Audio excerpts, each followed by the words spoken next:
Hello, I am Sydney McMillan, and this is a presentation that I made on learning to learn.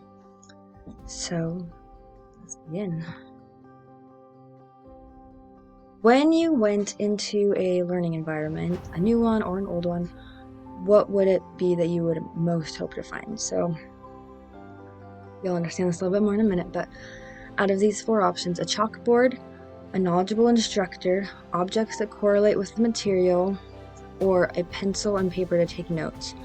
Out of those four, which one would you most hope to find?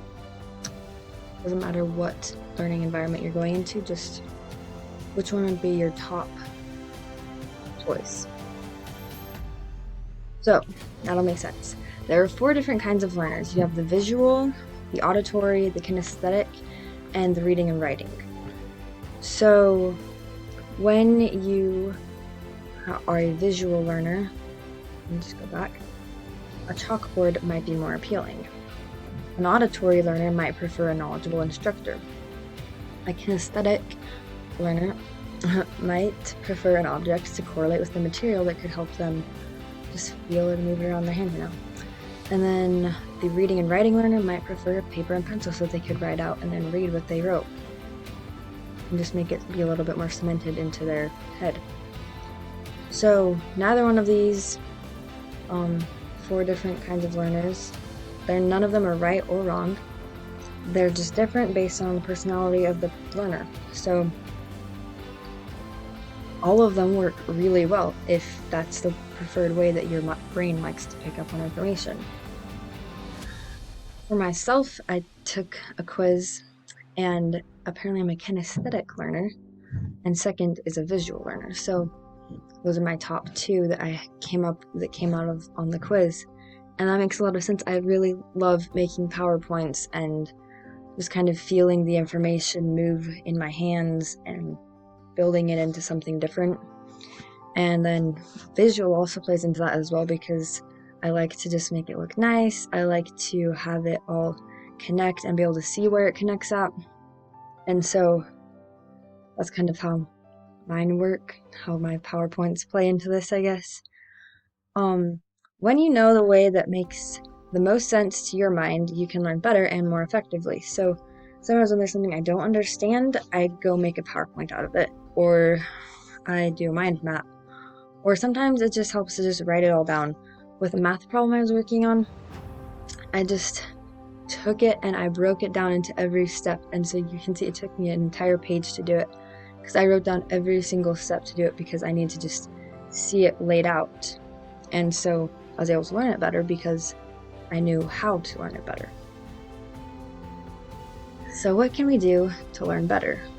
This isn't just talking about, you'll see. Something that helps me a lot is my scriptures. I read my scriptures every morning, and I didn't used to. I started doing it probably, I guess I was 10, maybe 9. One of those two ages, but ever since then, I learn better, and I focus better, and there used to be a lot more of these days, but some days I don't read, or I just glance at it and call that good, but those days I don't learn as much when I am learning. Prayer also is something that plays a key part in this. When I pray before I start trying to do something, I understand it better.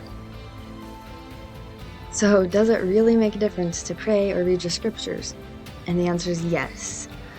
There's a way that our minds like to be taught and our spirits like to be taught, and when they come together, then anything can be learned because God knows everything. So when you're asking the person who knows everything to help you, then you're bound to learn something.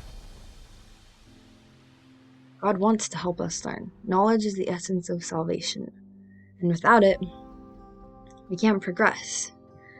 If we never learned how to read, you can't ever learn anything else hardly. I mean, you can, but it's really hard. Zig Ziglar, look him up, he's a great guy. But Zig Ziglar says that first we learn to read and then we read to learn. And that is powerful because when you have that capacity to read anything, then that means you can learn anything at all if you take the time to just sit down and look at it. And when you have that availability, then nothing can stop you. When we give time to God, either just whenever, in the morning, at night, when you're eating lunch, then He gives time to us.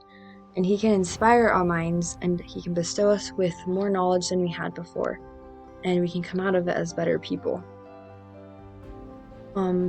There's a video I'll put up above called Above All Else, and it's a BYU study skills video about being able to focus better and do better when you give God the time first. And I think that is a really important skill to develop.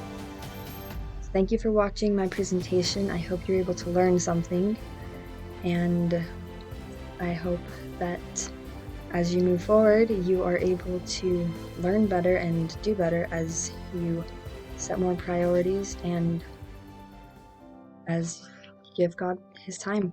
Thank you.